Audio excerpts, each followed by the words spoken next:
birthday? You have a birthday? Do you have a birthday? Fancy that. Everybody has a birthday.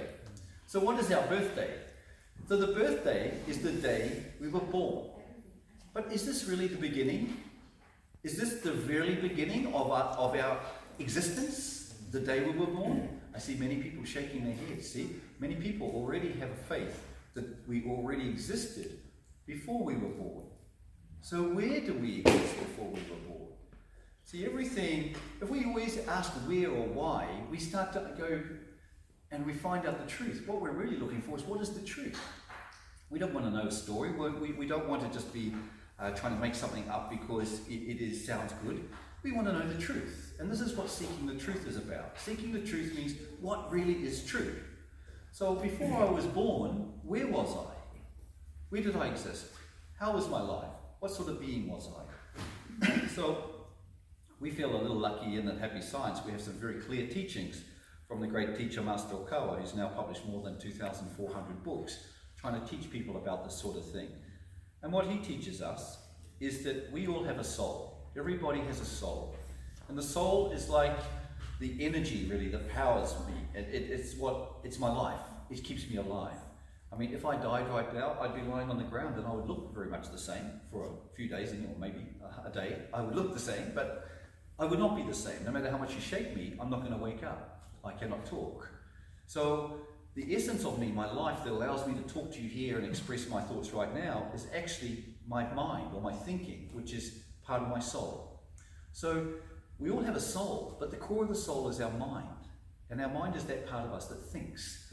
So if you take a quiet time and you go and sit on the hill and there's no sound, maybe just the birds, and you close your eyes and you just sit down and you think, who am I? Who am I? And then you think, oh, I am. Well, who is the I am? You find this little part of yourself that's just you, that actually is you. And it's the part that can, from that I am, you can have any thought. I am happy, I am sad, I am hungry. I mean, you can say I am something, but this is how you're feeling. So you can find this part of yourself that you can sit down and go really deep within. Well, this part of yourself is the self that existed before you came into this body. So if you imagine you have a soul, and imagine your soul looks very much, well, the same shape as my body, but at the core of my soul is my mind, which can think. So my mind, which can think, has the power to think. I can say, how do I want to look? So, okay, when I get dressed, today I thought I'll wear this suit jacket and I'll wear this shirt and I'll wear these pants, and I actually had to put them on because we're in a three-dimensional world with a three-dimensional body. I've got three-dimensional clothes. But when I'm just a soul and everything's about thought, I can think, okay, I'm going to wear a blue suit. And I imagine myself in a blue suit. And what you would see would be a soul standing here in a blue suit, because everything is controlled by your thoughts. So you have the spiritual body, but the spiritual body conforms to your thoughts. And the more you take control of your mind, the more that you can alter, your how you're going to be or how you're going to look. Actually, Master Okawa said, as souls elevate, they reach a stage where they no longer need to look like a human being. They just become great balls of light. So Jesus, the great teacher, in the other world, he no longer looks like the man with the beard. We see him that way because he had to live in a physical body to give these teachings that came from the other world, but he needed to live in a body to do that. But in the other world, if you have faith in Jesus and he wanted to talk to you, he could appear to you and you could see this person who looked like Jesus, and he would look the way you expect Jesus to look. If someone else had a different idea of how Jesus would look, he would look like that to them because he wants you to understand as him. So in the other world, these great spirits, they just exist as great balls of energy, great balls of light. They can take the shape of whatever they want to look like.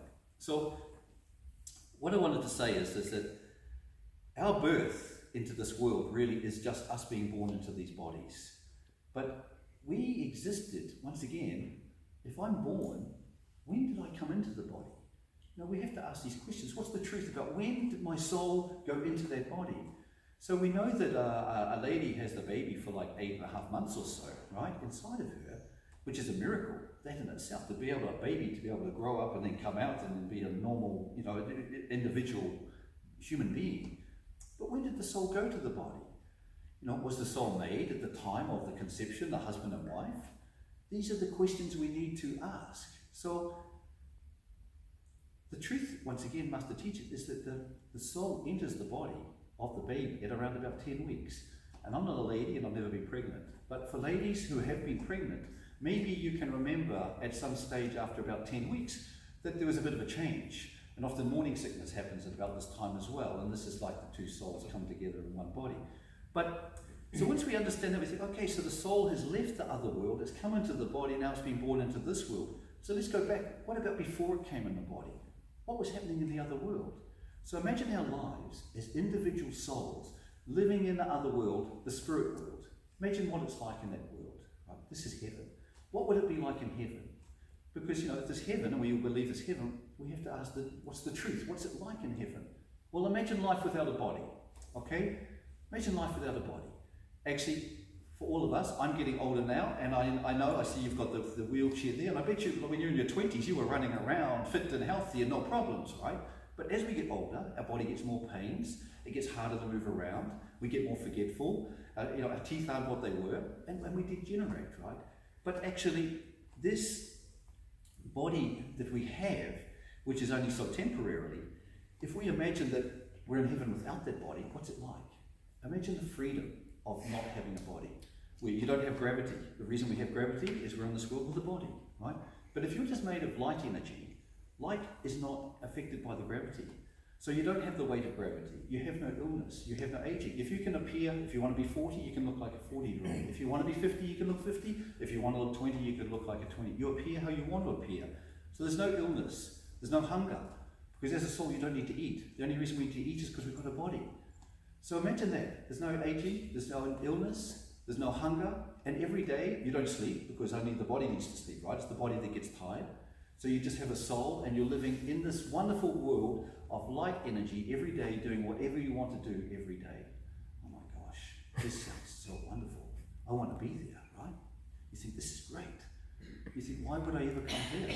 Why would I ever leave this world of beautiful perfection where I don't have to worry about work, I don't have to worry about money, and all day long I can be with the people I want to be with? Why would I ever come here? And this is a beautiful part of the Teaching Happy Science.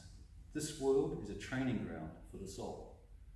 And our families are a very big part of that training, because we have bonds with our families that have been going on through a long period of time. And sometimes your children, that are your children now, might have been your parents in the past. Your wife could have been your mother, she could have been your sister, could have been your brother. We can even change this way, but let's not get too much into that. But the thing is that we have got these wonderful bonds with our family members. And we've been going out through this process of living in this world for long periods of time. Master said on average 300, 400, 500 years, we live in the wonderful world of heaven, the wonderful world of bliss, where there's no pain, there's no need. We have whatever we want because everything's just about our thoughts.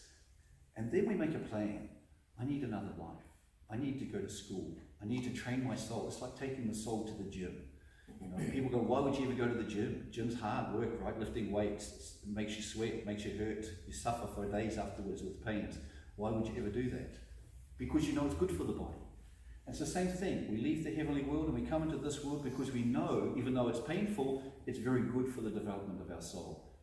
And the main lesson, this is pretty much the end of what I want to say about, but the main lesson that we're learning through our family relationships is about love. And Jesus spoke about love. And well, love, it sounds so wonderful, but what is the essence of love? The essence of love is giving. The essence of love is doing for others without needing anything back. The essence of love is finding happiness and making others happy. See, we do that in our families. It's quite amazing when you see a mother and father with a baby that's crying at 6 months old, screaming in the middle of the night. How selfish of the baby, 2, 3, 4, 5 o'clock in the morning, screaming, screaming, screaming. Just because I'm unhappy, I'm not feeling good, so I'm going to wake you all up and you're going to have to come and find a way to make me happy again. But parents will do anything for their kids. And parents work, they go to work. They don't even want to be doing the jobs they're doing often. My dad, he hated working in the factory he was working in. But he worked to earn money so he could provide food for us kids and put us through school. This is love. This is putting yourself out to do something as a sacrifice to improve another person's life. And what we do for our partners or our children, we wouldn't do for a stranger often. There's no way we would get up at 2 o'clock, then 3 o'clock, then 4 o'clock in the morning for a stranger who was unhappy and comfort them. But we'll do it for our own baby, our own child. But in actual fact, at the heart of it all, at the truth, there's no difference between the connection of a baby in a family and another person that's completely separate. Because under God's eyes, in God's mind, we are all His children. We are all connected. We all have the spiritual connection, just the same as families are. And as time goes by, the more we can wake up to the spiritual connection, that we are all connected to each other. We're all brothers and sisters. We're all part of the same tree of life. And your pain is my pain, and your happiness is my happiness. The more we want to take away others' pain, and the more we want to create happiness in the world. And this is really the teaching of happy science. It's a teaching to understand that we are all connected, and that giving love is what makes us happy, and that to see each other as being so connected, and to try to alleviate others' pain and try to bring happiness to each other. So thank you for the opportunity to be able to share a little bit today about the essence of happy science. And it all comes from, I'm so grateful for Master Yuho Okawa, and as I say, he's published and written so many books and given so many teachings, but this is the heart and the essence of it all. We're spiritual beings. This world's a training ground for our soul, that we're all connected with spiritual bonds, and the essence of love is to do things for others, feel the joy that comes from that, find happiness from that, and when you do find that, happiness is eternal, because there's no limit to the number of people in the world that you can give love to and feel happy. But the only way you suffer is if you have an expectation for them to do something back. This is the taking love. If somebody does something for you and you want something back and you suffer, this is the beginning of suffering. So please, the last words I'll say is that please practice giving love and don't expect anything back. Feel the joy and giving the happiness and let it stop there. Don't look for what comes back, and the eternal world of happiness is right in front of you.